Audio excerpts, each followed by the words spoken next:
think you play pretty well in tune. I think that you need to use a huge amount more bow. You're using just a little tiny bow. There's not a lot of energy behind it. And it'd be easier for you to fix that because you do put bow pressure down, but you need to draw more bow. And you need to tighten your wrist up just a little bit. Yeah, like your bow stroke is coming from your fingers, and it's like you're doing little, and that's okay, but not if you're wanting to do like this style of music. It's not giving you like the power or the control of your bow. And if you notice, the rhythm was really loose. It wasn't like this. The intonation was really good. Yeah. Intonation was really good. But yeah, so what you want is when you're doing your bow stroke, you want it to come from your elbow.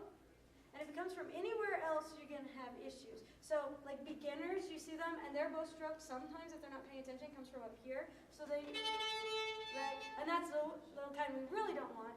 But if you're going here, what happens is you're still doing the bow stroke from your elbow, but anytime you move your fingers or your wrist, it actually breaks your rhythm because it puts you behind the beat on every bow stroke, right? Because it's impacting your 1, 2, 3, 4, 1. You know, your elbow is what's keeping you on the rhythm. So when you're playing, and a lot of people I think confuse people that play fast for like having really loose wrists. And for a long time, I thought I was seeing loose wrists, but you guys know that thing you can do with a pencil where you shake it like that, and it looks like it's like doing this kind of a thing. And we think, oh man, that person is like flopping their wrist around. But it's really, they're doing this, but it just looks a little floppy from where we're at because they're going so fast back and forth. So what you want to do is you want to get a cast on all the way from here down here so that you can't move that. They make like braces for the violin, like a bowling brace. Or so. You don't actually need to do that if you can really focus on no movement here. But I would, make sure you get your pinky up on top of your bow really solid and focus on keeping contact here, here, and here, and not moving. It's like it should be one big mass from here to there. And it shouldn't break in, and that's mainly, I think, your big thing. That's the only thing. That's the only thing. Slow it down and connect the notes like we were just showing how to connect the notes, and tighten that up a little bit. Play just a little bit. I would just try it. Before you start, just try it on open strings too. Not I don't fast. even know.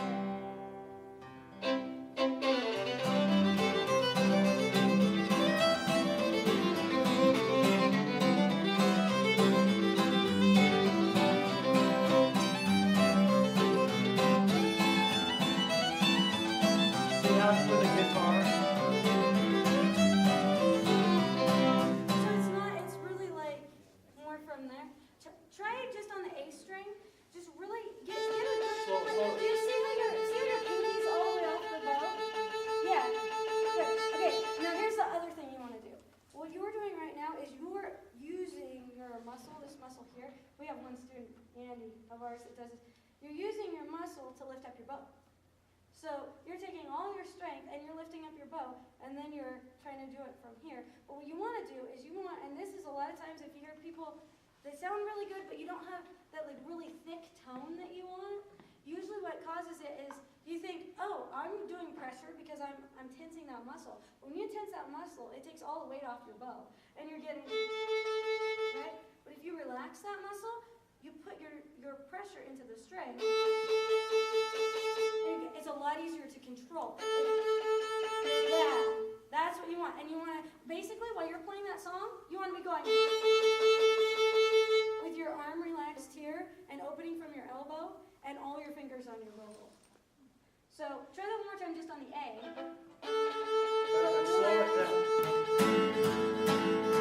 But keep that pinky on your bow. There you go. Press it a little more. Don't do this. Really open from the elbow. If you loosen your bow's too tight. Loosen your bow up. It'll track a lot better for you. Like And you'll bunch, get better yeah. tone too. There you go. Now, can you play Billy in a low ground like that? That tempo with That's that tempo. But you can't forget about, because what's going to happen is you go right back to the old app. So try to get that whole new going. Focus on the bow and really, really hard. Try to just focus on this and that. No way. Your elbow's up. Your wrist is loose. Yeah, just the fingers are so much better. The fingers are perfect, so you just want to like add the wrist to that. Don't let the wrist flop either, because you're like 75% there. So hold the wrist still. And now relax that tongue.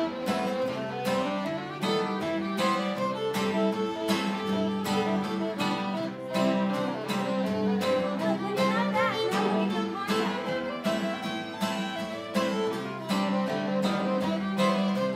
There you go, look right at it.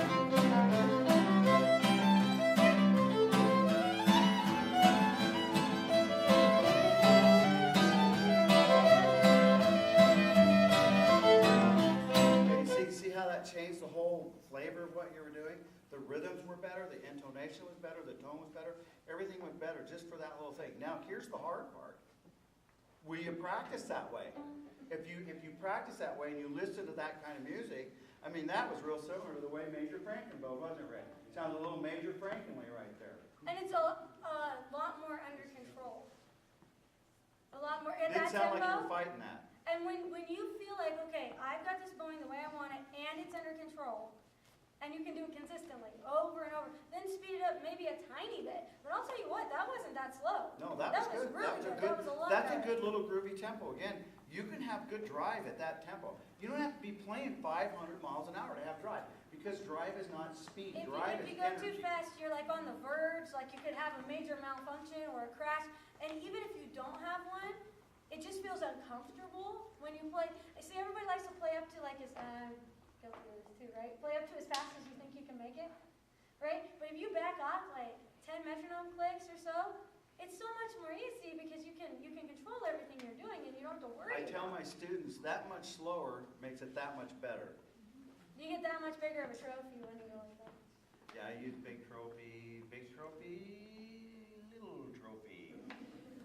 That's a secret. They understand that Well, concept. nice job. Let's give them a round of applause.